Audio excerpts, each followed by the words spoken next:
A vida é muito curta para ser pequena. Já basta que ela curta seja para que eu consiga apequená-la de algum modo. E quando é que você e eu apequenamos a vida? Como eu disse, quando ela é uma vida superficial, banal, fútil, inútil. Eu, Cortella, no dia que eu me for, e eu me vou, e você também. Mas eu não quero ir. Eu quero ficar. Lamento. Só tem um jeito de ficar. Se você fizer falta. Eu tenho um livro chamado Viver em Paz para Morrer em Paz. E nesse livro eu faço uma pergunta na capa que eu queria fazê-la aqui agora. A pergunta é, se você não existisse, que falta faria?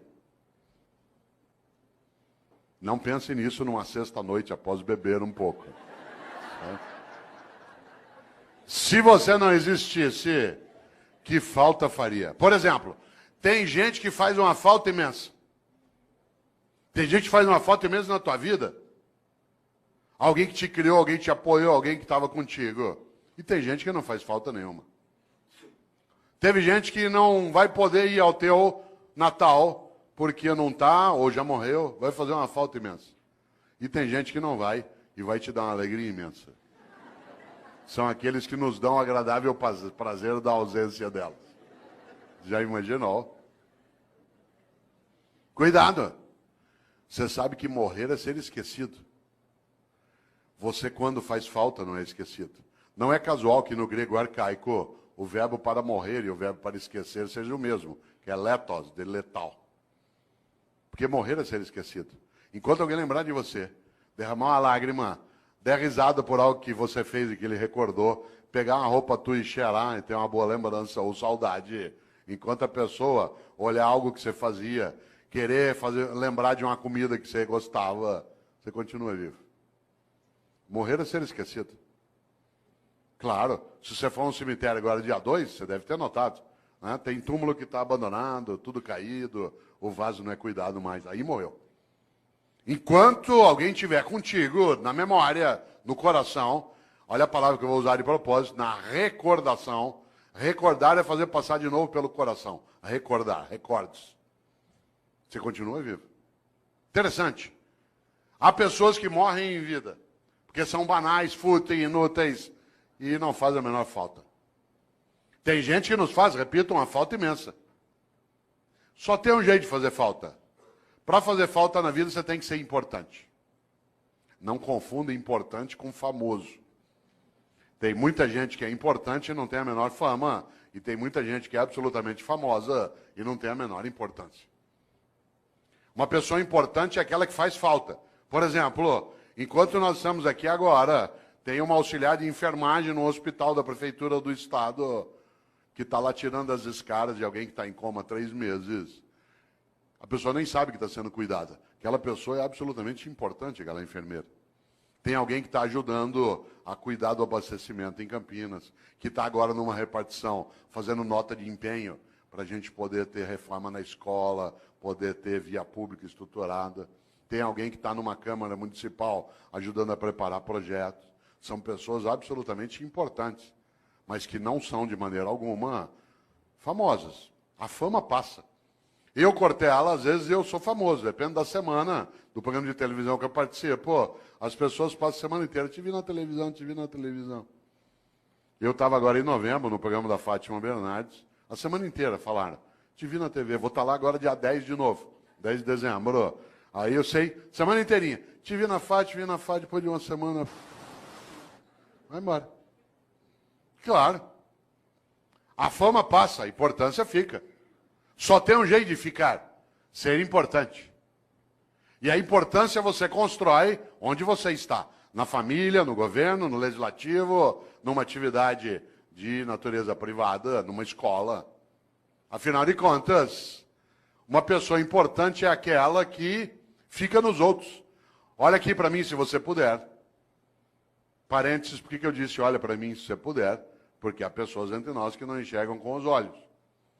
E eu não posso dizer, olha aqui para mim. Porque isso significa que eu estou excluindo pessoas. Há pessoas que não ouvem com os ouvidos, elas ouvem com as mãos. E por isso eu não posso no meu cotidiano, esquecer disso, porque do contrário, eu acabo tendo uma obra que é parcial. Por isso, olha que interessante, volto a esse pedaço. O que é alguém que é importante? Olha para mim se você puder, é alguém que eu levo para dentro. O gesto que eu estou fazendo da mão em direção ao peito. Que eu levo para dentro. Quando alguém te importa, porta para dentro, importar. Você se torna importante quando alguém te leva para dentro dela. Quanta gente é importante? Olha que coisa. Levou para dentro.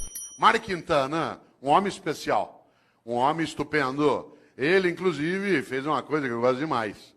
Ele, durante anos, trabalhou vários poemas que eu aprecio, mas houve uma coincidência entre mim e ele, que eu até conto no livro, que você estava me mostrando, o Viver em Paz para Morrer de Paz. Mário Quintana sempre me inspirou. E eu, Cortella, nascido em Londrina, até 10 anos de idade não havia televisão na minha cidade. Não havia TV. E por isso, à noite, eu ficava pensando. E uma das coisas que eu ficava pensando era, no dia que eu morrer, qual vai ser o meu epitáfio?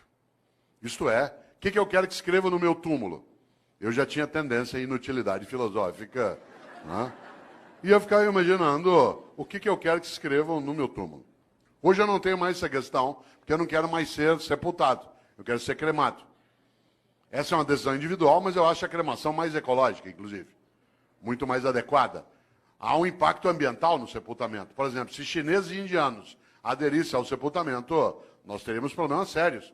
A cidade de São Paulo, que é onde eu moro, tem o segundo maior cemitério do mundo, que é o cemitério da Vila Formosa. Tem 1,5 milhão de corpos sepultados lá. Você imagina o impacto disso no lençol freático, na proliferação de insetos, de roedores. É uma questão séria, mas é uma questão cultural séria. Eu, inclusive, quis debater na cidade de São Paulo o uso do crematório, porque São Paulo só tem um crematório, que é da Vila Alpina. E eu quis fazer uma campanha pela cremação na cidade de São Paulo, quando eu era secretário de Educação. Consegui, inclusive, o patrocínio da Caixa Econômica Federal para fazer cartaz, para debater, e só não fiz porque a prefeita, na época, que era Luiza Erundina, achou que a cidade não ia entender direito. Ela estava certa. Mas eu tinha feito um cartaz, que eu vou usar ainda, né? Vou usar, não deu. Era um cartaz que o patrocínio da Caixa para discutir cremação, escrito assim, vem para a caixinha você também. Certo? Mais claro, né? Mais claro impossível. Eu, claro, hoje não quero mais ser sepultado, mas quando eu queria, eu ficava imaginando qual seria. Aliás, minha mãe, que é uma pessoa, como várias das mães de alguns aqui, absolutamente importante, mas não é famosa, ela é contrária à cremação. E como toda mãe, ela acha que ela é eterna. Porque ela não quer desistir de cuidar. Essa é a obra dela. E há uma coincidência gostosa em casa. Ela nasceu no dia 5 de março, e eu também. Eu nasci no dia do aniversário dela. Família organizada, faz planejamento estratégico, né? E uma coisa boa é que nós fazemos aniversário, claro, no mesmo dia, e acontece uma coisa evidente. A comemoração é sempre junto. E você sabe que aniversário a gente fala de vida e de morte, por causa da idade. E no aniversário que ela fazia 84 anos, o ano passado, né? Ela fazia 84 anos, nós estávamos em volta, netos, bisnetos, todo mundo ali, alguns dos meus filhos, e eu lembrei para um dos filhos algo na hora do almoço. Falei, vocês não esqueçam, né, que papai quer ser cremado, não quero ser sepultado. Minha mãe, aos 84 anos de idade, virou e falou assim, eu não vou deixar você ser cremado. Claro, é Highlander. Por quê? Por uma razão. Quem ama não desiste. Quem ama não desiste. Quando você está começando a desistir de algo, é porque você está começando a deixar de amar. E é interessante, porque qual é a suposição? Que ela vai adiante e vai cuidando. Nessa hora, volta a um polo. Nesse pedaço. Eu, em Londrina, um dia cheguei ao epitáfio que eu queria. Aí eu sosseguei. Encrenca. Há 8 anos eu fui a Porto Alegre, cidade a qual eu vou com frequência, e todas as vezes que eu lá vou, visito as coisas do Mário Quintana. Porque ele viveu 27 anos finais de vida num hotel no centro de Porto Alegre, que foi fechado, vendido, se transformou ali na Casa de Cultura Mário Quintana. E eu lá fui, como faço sempre, há 8 anos. E pela primeira vez, eu nunca tinha feito isso, não é proibido. O quarto em que ele viveu, ficou lá a escrivaninha dele, a mesa, né, o guarda-roupa, os livros dele. E aí eu cheguei lá e comecei a mexer no caderno do Mário Quintana. Não é proibido. De repente, quase caí sentado, porque ele houvera anotado no caderno qual era o epitáfio que ele queria para o túmulo dele. E eu quase caí sentado, porque ele tinha escolhido para o túmulo dele a mesma coisa que eu tinha escolhido para o meu. Claro que ele não copiou de mim. Mas nós tivemos uma inspiração assemelhada. Sabe o que Mário Quintana mandou escrever no túmulo dele? A maior verdade que eu conheço. Ele mandou escrever no túmulo dele algo que parece piada, não é. Ele mandou escrever no túmulo dele: eu não estou aqui. Olha que coisa maravilhosa. Eu não estou aqui. Eu não estou aqui. Onde está Mário Quintana? Em nós.